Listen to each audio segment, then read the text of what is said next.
नमस्कार, मैं हूं श्वेता झा। आप देख रहे हैं सुबह सुबह। देश की राजधानी दिल्ली में कोरोना के संक्रमण से कोहराम मच गया है। आपको बता दें कि कोरोना के प्रहार से लाचार दिल्ली में इलाज के लिए अब ना ही बेड बचे हैं, ना ही जरूरी सुविधाएं।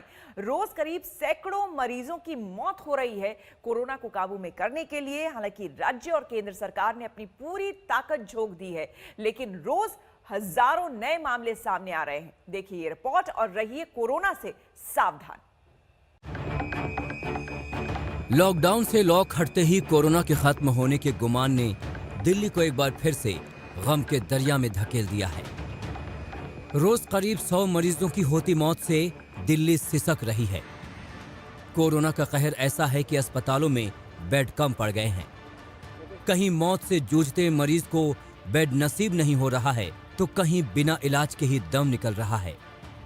पिछले 6 दिनों के आंकड़ों पर नजर डालिए तो पता चलेगा कि कोरोना के प्रहार से कराहती दिल्ली का हाल क्या है।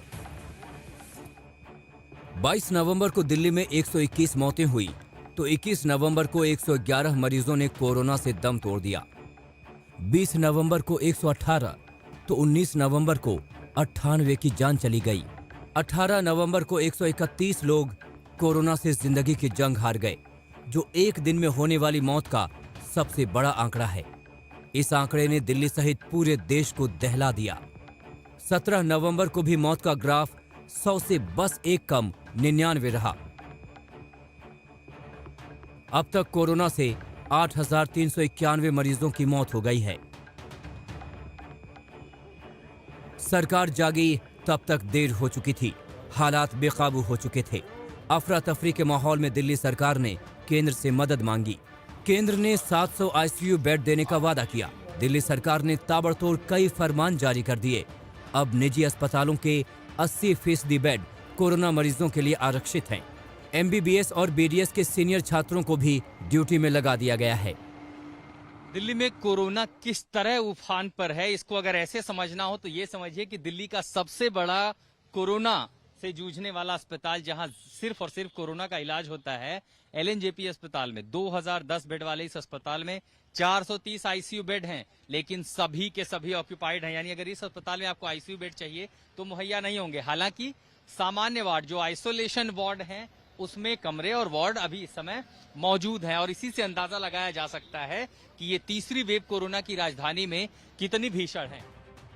वहीं केंद्र सरकार भी डॉक्टर मुहैया कराने की मुहिम में जुटी है, लेकिन सरकार के तमाम जतन के बीच दिल्ली वालों को भी कोरोना से सतर्क और सावधान रहने की जरूरत है। तो फाइन अभी 500 रुपये था, इसको बढ़ा के 2000 रुपये फाइन किया जा रहा है। सरकार ने मास्क नहीं पहनने पर जुर्माना 2000 कर दिया, लेकिन इसकी जरूरत क्यों पड़ी? रोजमर्रा की भागदौड़ में हम कोरोना को नजरअंदाज करने की भूल कर रहे हैं, जो बहुत महंगी पड़ रही है। त्योहारों से पीएम मोदी ने बार बार देश को कोरोना के खतरे से आगाह किया था। मास्क और सोशल डिस्टेंसिंग का सम्मान करें, 2 गज की दूरी है, जरूरी है। जब तक दवाई नहीं तब तक ढिलाई नहीं। कोरोना जानलेवा है, इससे बचकर रहें। तभी आप सुरक्षित रहेंगे तो आपका परिवार सुरक्षित रहेगा, समाज सुरक्षित रहेगा। यह हर एक नागरिक की जिम्मेदारी है कि वो कोरोना से सतर्क और सावधान रहे। नियमों की सख्ती से नहीं, बल्कि जिम्मेदारी समझकर पालन करें।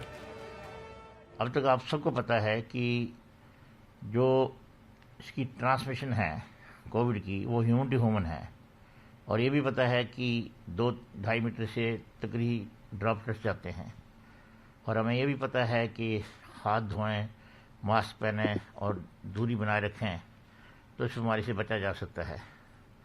तो मेरे ख्याल में पिछले कुछ महीनों में इस पर काफ़ी ढील हो गई, और कुछ फेस्टिवल भी थे, कुछ वेदर खराब हो गया।